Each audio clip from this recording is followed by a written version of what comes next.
साल total 28 suicide bombers जो से हैं इंसिडेंट हुए हैं. The majority of them as in last year this year were also Afghanis. अभी जो टांक में भी वाक़या पेश आया देवर अफगानीज, जो कराची में भी वाक़या पेश आया they were also Afghanis. So that trend remains. The Afghanis nationals and people even associated with their जो उनकी सिक्योरिटी फोर्सेस हैं, part of the terrorist who are killed, captured and used in ये सुसाइड बॉम्बिंग में अब इस्तेमाल होती है. Next slide. ये एक तकाबली जायज़ा है of the counter terrorism, the kinetics का. आपने लास्ट ईयर ये देखा होगा, इस साल के शुमार में हमने आपको 2025 तक का दिया था. सो इफ़ यू सी 2025, तो the total terrorist that were killed was 2597. इस साल अभी तक जो टेररिस्ट हैं वो 2084 मारे गए हैं. अभी तकरीबन आधा साल या 5 महीने अभी आगे जारी हैं. The way the kinetic prong of the counter terrorism is maturing, responding and delivering, वो आपके सामने है कि अगर आप 2023 को देखें तो उसके अंदर हमारे शोहदा की तादाद या रेशो अगर आप देखते हैं तो वो दहशतगर्द कम मारे जा रहे थे, शहीद ज़्यादा थे. 24 में the tide started turning. In 25 for each shaheed we were taking out minimum 2, and this year for each we are taking out minimum 2.5. So that is the kinetics part. सवाल आपका बिल्कुल बनता है कि ये 7 इंसिडेंट्स क्यों बढ़ रहे हैं. Because once the other elements of their strategy they start they go into a diminishing returns, तो एक तो जोर यहाँ पे ज़्यादा लग रहा है. और वो आपने देखा कि मार्के हक में जब उनकी डायरेक्ट स्ट्रेटजी नाकाम हुई तो they started investing a lot more over there. Something of this has to do with the what's the agenda of the terrorist supporting Taliban regime in Afghanistan, जो उनके ज़ेर तसल्लुत इलाके हैं वहाँ पे क्या हो रहा है. And it has to do a lot also has to do with the clarity that the state of Pakistan has, because these terrorist and the sponsors have come to understand कि अब इनकी कोई अपीजमेंट की गुंजाइश नहीं है, अब इनसे कोई बातचीत की गुंजाइश नहीं है. तो once they know that the state is telling them very clearly कि या आप रियासत की विल के आगे सबमिट करें आइन और कानून के मुताबिक, और otherwise we are here and we are standing and we are fighting. And fourthly, it is the proactive nature of the operations, because ये आगे मैं थोड़ा डिटेल में जब बलूचिस्तान में बात करूँगा तो ये नंबर ऑफ इंसिडेंट्स क्योंकि आपको यकीनन कौम को परेशान करते हैं. तो once we get more proactive and we reach out and we engage, तो इंगेजमेंट्स होंगी. Once we are doing more number as well as more effective intelligence based operations, तो इंगेजमेंट्स होंगी. उसकी वजह से भी ये इंसिडेंट्स बढ़ते. So that is, but we can leave the details to the question answer session if you want to get into that. जी आगे जाइए.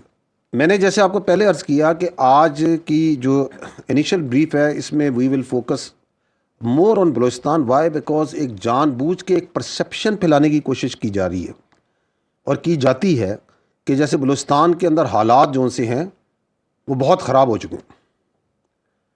तो I will take some time and we will discern this issue in 3 questions in 3 parts. पहला सवाल ये है कि मसला क्या है,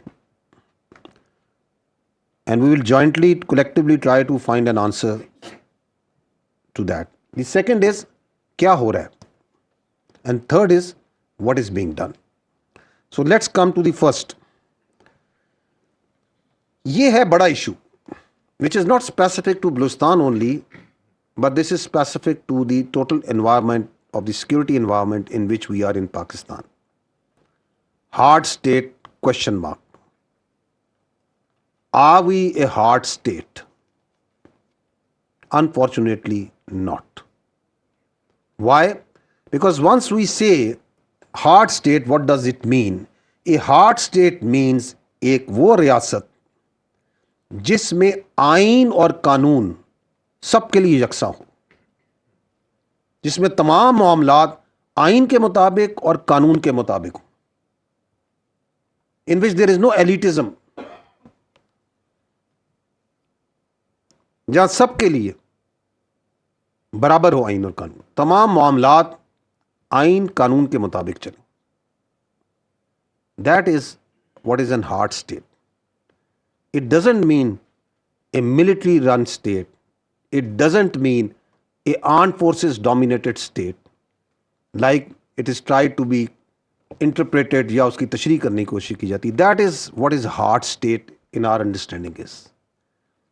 अगर आप आइन और कानून के मुताबिक अपने तमाम मामलात को ले आएं बिला तफरीक, जिसमें कोई ख्वास नहीं है, आम और ख्वास बराबर हैं, तो ये हार्ड स्टेट होगी. उस हार्ड स्टेट के अंदर सिक्योरिटी होगी, स्टेबिलिटी होगी, उसके अंदर ग्रीवांसेस नहीं होंगी.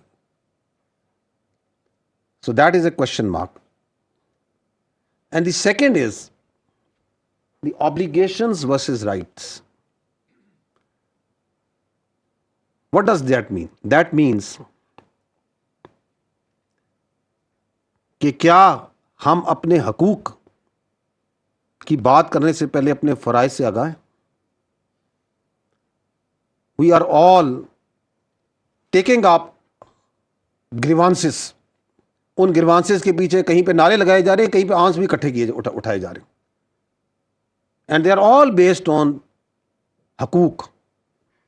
ये मेरा हक है, ये मेरा हक है, ये मेरा हक है. We can discern these rights also and the genuinity of that grievances बिल्कुल ठीक भी होंगी. लेकिन ये जो हकूक हैं, इसके पीछे, इसके पहले, इसके पीछे भी नहीं, इससे पहले हमारी कुछ ऑब्लिगेशंस हैं. Let me try to put the context in it constitutionally. Article 5 of the constitution, what does it say? It comes before the article 8 and beyond, जहां आपके फंडामेंटल राइट्स की बात होती. It reads loyalty to the state and obedience to constitution and law. It says loyalty to the state is the basic duty of every citizen, full stop. Absolute clear. It states, the part 2 states, obedience to the constitution and law is the inviolable obligation of every citizen wherever he may be. तो आइन आपका वाज़े है कि हमारी सबकी बुनियादी कुछ ड्यूटीज़ हैं, कुछ जिम्मेदारियां हैं, और वो क्या है कि we need to be loyal to the state. If we are loyal to the state, we are obedient to the constitution and law, and it is given in the constitution, so then you can talk about your rights. ये जो paradox है, इस paradox में हमें सबसे पहले अपनी obligations की बात करनी पड़ी. फील्ड मार्शल सईद आसिम मुनीर ने चंद दिन पहले इसकी निशानदेही करते हुए नेशनल वर्कशॉप बलोचिस्तान में बड़े वाज़े अंदाज में बात की कि yes, we talk about rights movement. Why don't we talk about the obligations movement? There has to be a movement for the obligation of every citizen, every institution. And what are these obligations? They are very clear, they are very simple. क्या ये obligation नहीं है हर शहरी की कि हमारी पहली, अव्वलीन और आखिरी आइडेंटिटी पाकिस्तानी हो? This is a very clear, very understandable obligation. ना कि हम तरजीह दें अपनी हसबियत को, अपनी फ़कीयत को, अपनी नस्लियत को, अपनी पंजाबियत को, पख्तूनियत को, बलोचियत को, कश्मीरियत को, सिंधियत को.